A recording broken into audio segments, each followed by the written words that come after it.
Hey there, sports fans. This is Cal the Constructor. Welcome to Budget Dragon Highlander. In today's episode, we are looking ahead to the upcoming set of Dominaria. Listen to Matt, Gabe, and me pontificate on what we think is the best and worst of this set. Larry is on the disabled list today, but we hope to see him back in action soon. Please remember to like and subscribe. Also, if you like what you see, please help the channel by supporting us on Patreon and follow us on Twitter. Let's get to the game. Alrighty.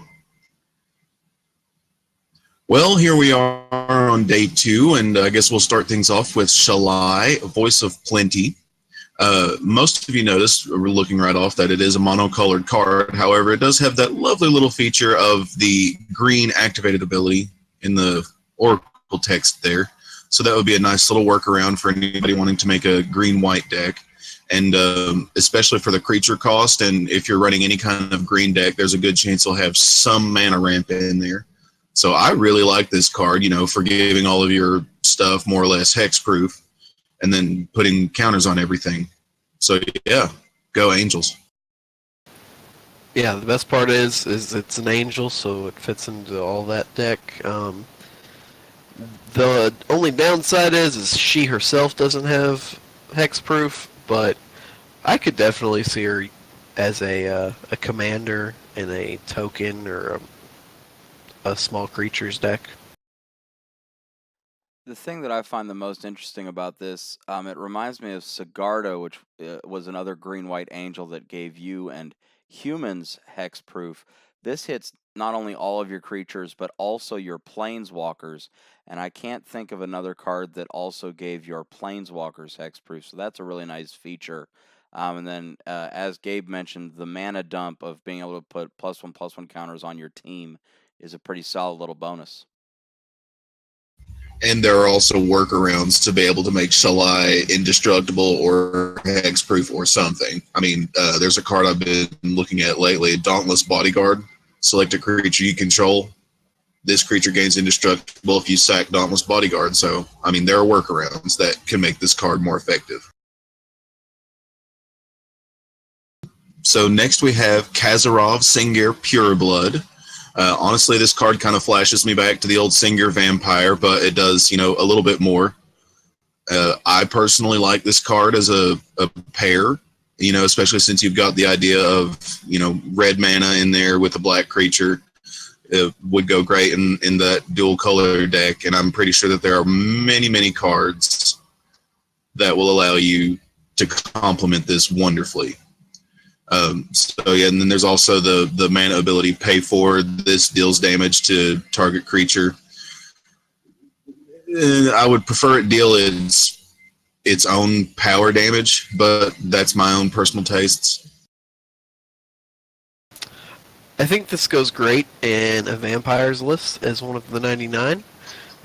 If you look at Olivia Voldaren, if you look at her, she pings creatures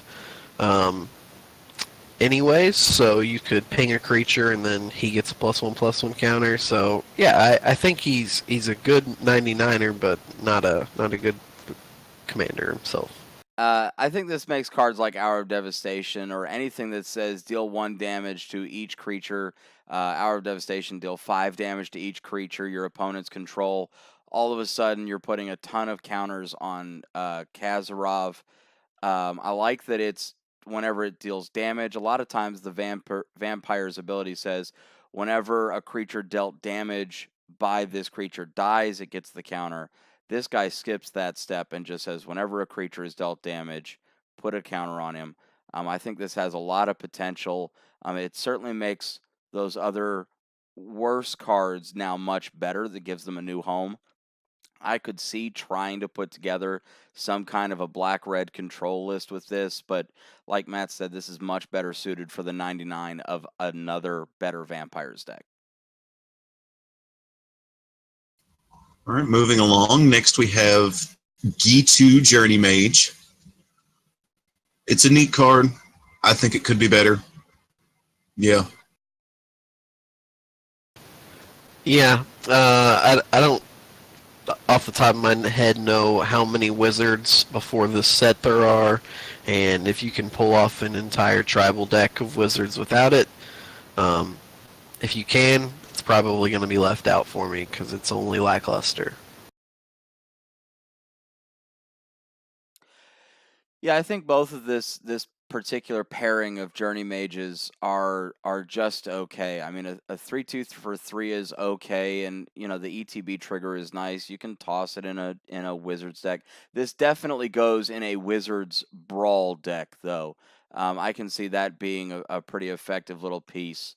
Academy Journey Mage, it becomes a 4 mana 3/2 if you control a wizard, and then you get to bounce something an opponent controls, but it doesn't have flash, which would have made it a much better card, but it is a common, so what are you going to do? Yeah, for 5 mana, it should have had flash. Yeah, I think that said it best. Moving along, we have Knight of Malice, black and 1, 2/2 with first strike and hexproof from white, and it gets +1 and +0 as long as any player controls a white permanent. So, I mean, I think that's a fairly good 2-drop, albeit a little specific. So if you're playing against a mono white deck, definitely have it in there. Or if you're playing against a deck that has a white commander or dual color commander that has white in it, do it. Yeah, I think both of the paired cards here, Malice and Grace, I think both those knights are very solid. I can see it being used in Brawl. Can also be used in Tiny Leaders as a good help. But yeah, they're good overall. I agree, Matt. These are much better in Brawl. I don't see using these in overall Commander just because the original knights that this pair is trying to mirror had protection, and so the Black Knight having protection from white meant he was safe from most of the effective board wipes. Just hexproof from white doesn't save you from a Wrath of God, and I mean, they're okay. It's a nice flavor. It's a nice flashback to older cards, but I don't see me running these. Okay.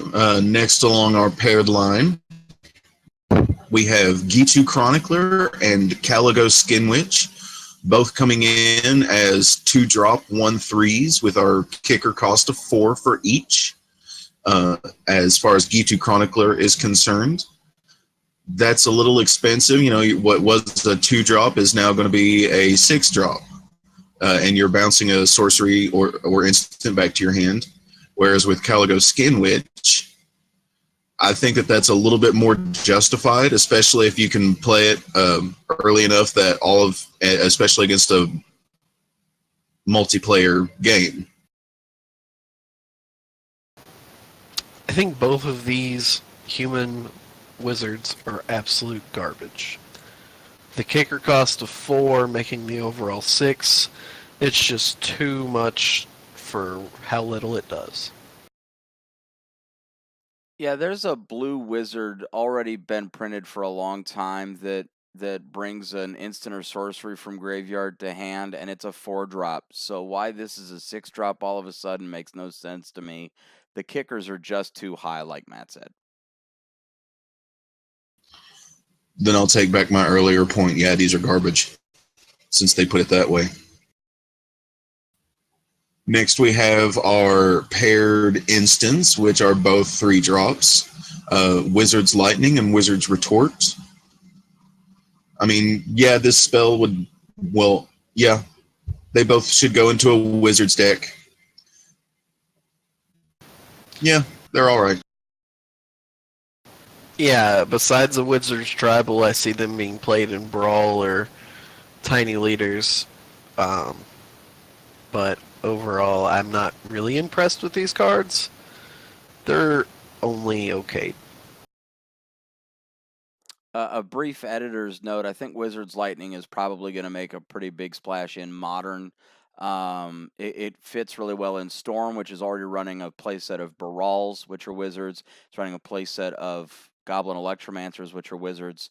So then being able to have a second play set of Lightning Bolt is going to be pretty good for them. But we don't get play sets, so Wizards Lightning is. I mean, yeah. If you're playing a Wizards deck and you want to have a second copy of Lightning Bolt, this is good. But I don't really like Lightning Bolt in our format because it's hard to play burn.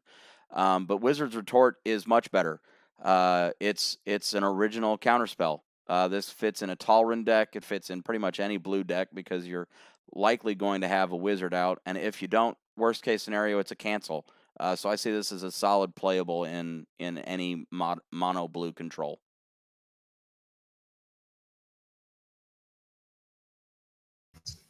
Alrighty, skipping along to our next page here. The druid specifically, I am not too happy with. I think it's going to get played in something that doesn't play Dominaria cards as a whole.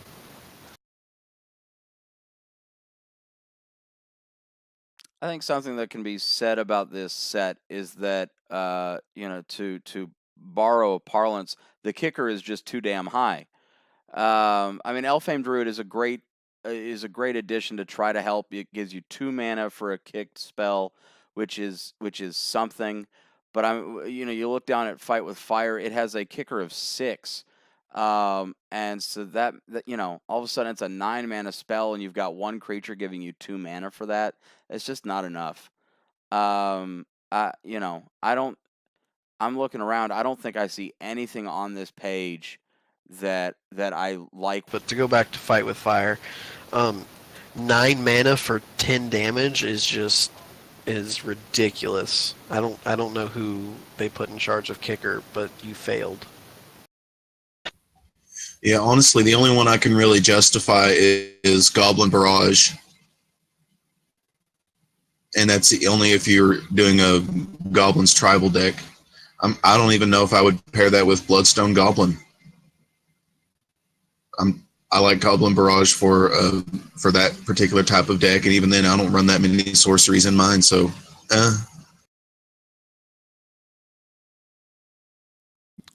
Now, then, the first thing I'll mention on our next page is talking about kicker costs. Yes, the creature is a 6 cost right off the bat, but I think this is probably a really good kicker benefit if you pay the extra 3.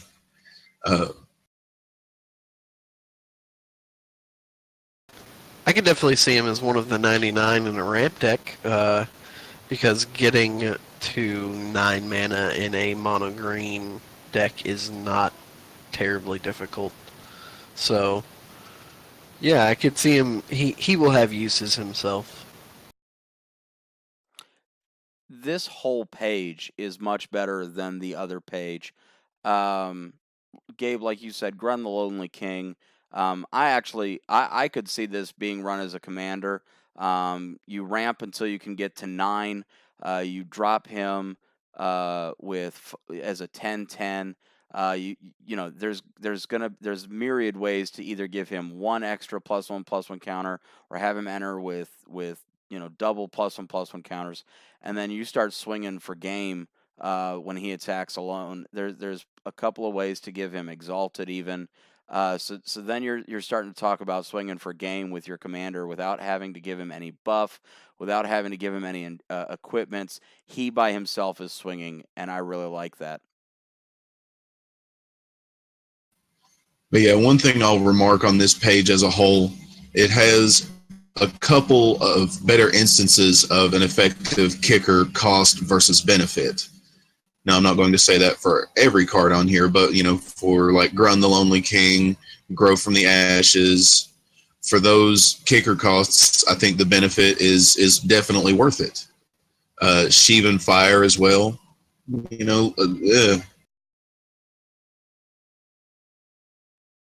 Yeah, 5 damage for 4, or 5 mana for 4 damage to a creature at the common level. I could see this making a pretty big splash in Pauper, because it could be a shock or it could be a lava axe.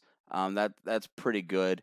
Sergeant at Arms, I mean, 6 mana for 3 creatures in a soldier's deck. You're going to be able to buff those guys with various effects, different anthems.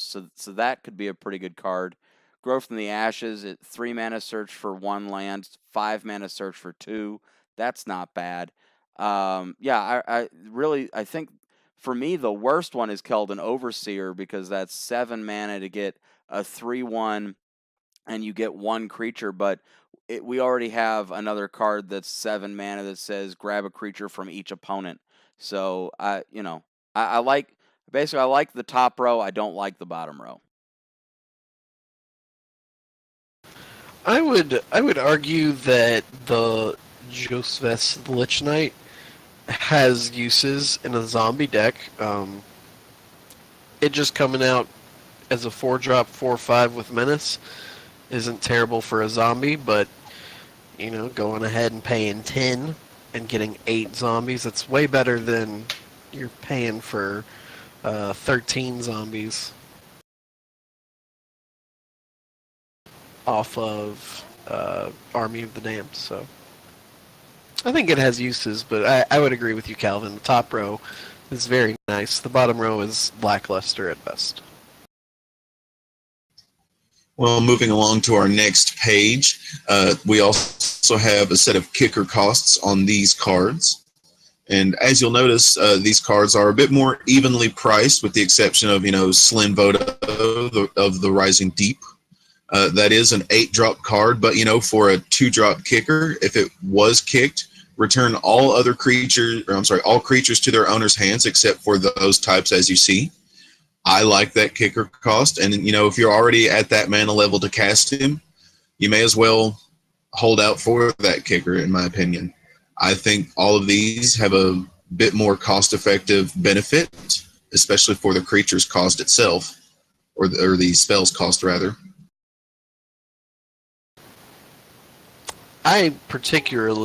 Vicious Offering sticks out in my mind. A 2-drop spell that says sacrifice a creature, which black loves to do anyways because you get bonuses from that many different ways, to give something -5/-5. Doing that early, doing that late, that has value for me. Yeah, I can see Vicious Offering being a much better card in Standard, where it's going to be pretty much the new answer to Hazoret. But even in Commander, there are a lot of pesky creatures that have 5 or less toughness that get indestructible. That you're gonna or regenerate that spell will be able to get rid of. And you're right, you always need sack outlets in black. I can see Slin Voda being a really great closer for control decks.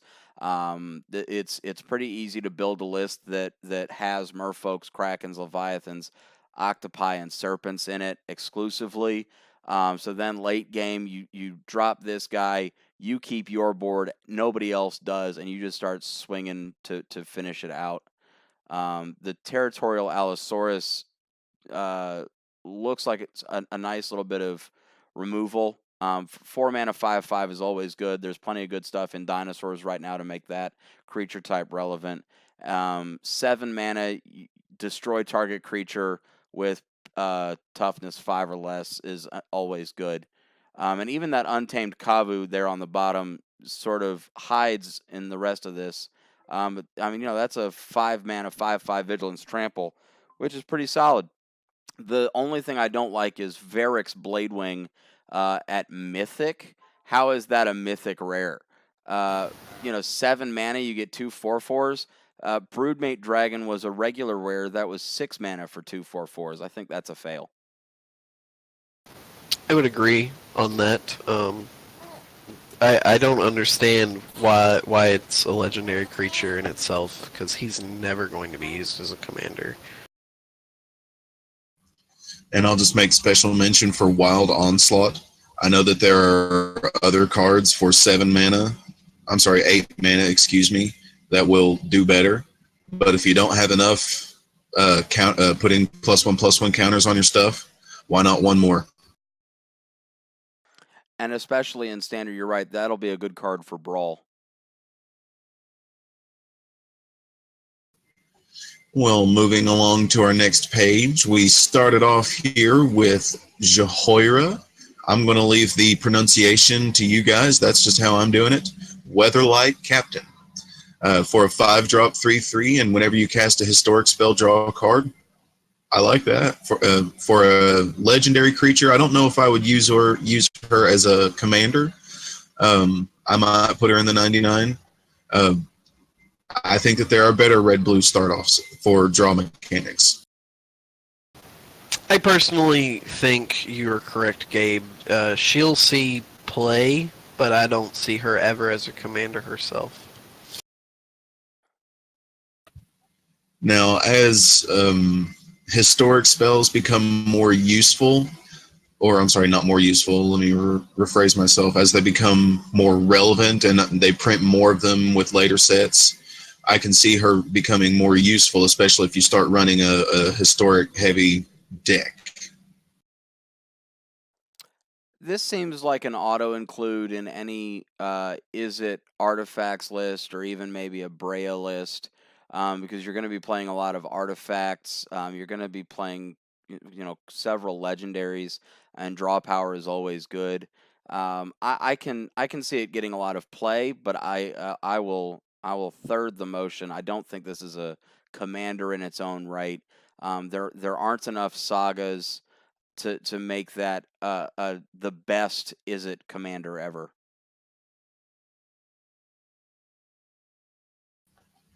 But yeah, I think once historic spells that becomes a keyword in more cards down the line, these beginners right here, I think, will become more relevant and might even a bit more pricey. Because I mean, Artificer's Assistant right here on the bottom left.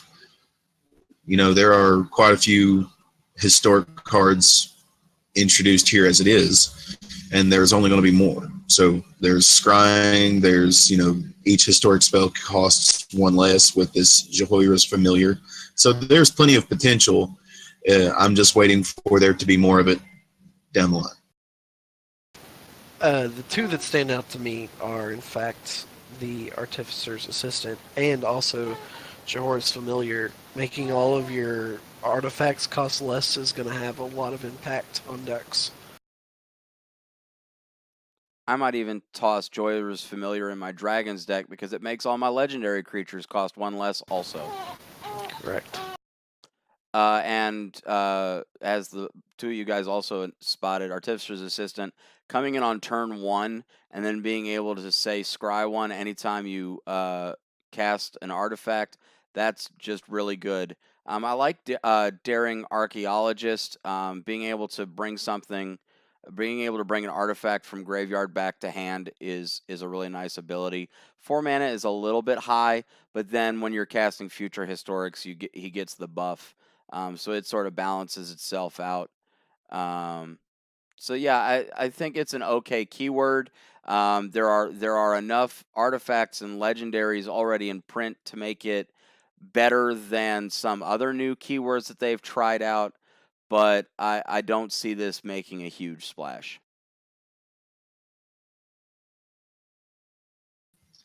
Then finally, on our last page, here we have some more historic keyword cards. So just take a look, see what you like. Myself personally,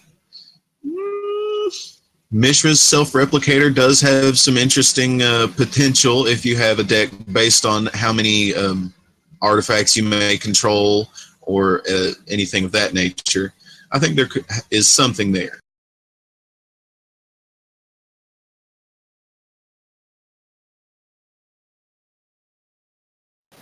The Teshar Ancestors Apostle, him being a 4-drop, whenever you cast a historic spell, return target creature card with a converted mana cost 3 or less from your graveyard to the battlefield, is very nice. So I could even see him being in like a bird commander himself, because a lot of those are 3 or less. However, I think he has value himself. I think Urza's Tome flew under my radar when it was first spoiled, but the 3-mana draw card is nice. And then usually you'd think it'd basically be a loot, but you're then able to exile, any of your artifacts, any planeswalkers that have gotten destroyed, any sagas that you've already run through. All of a sudden you're able to exile those from your graveyard. You don't really need them. So then you're just drawing cards. That's going to be a really nice late game. My eyes are going up to Traxos Scourge of Krug. 7/7 trample is nice.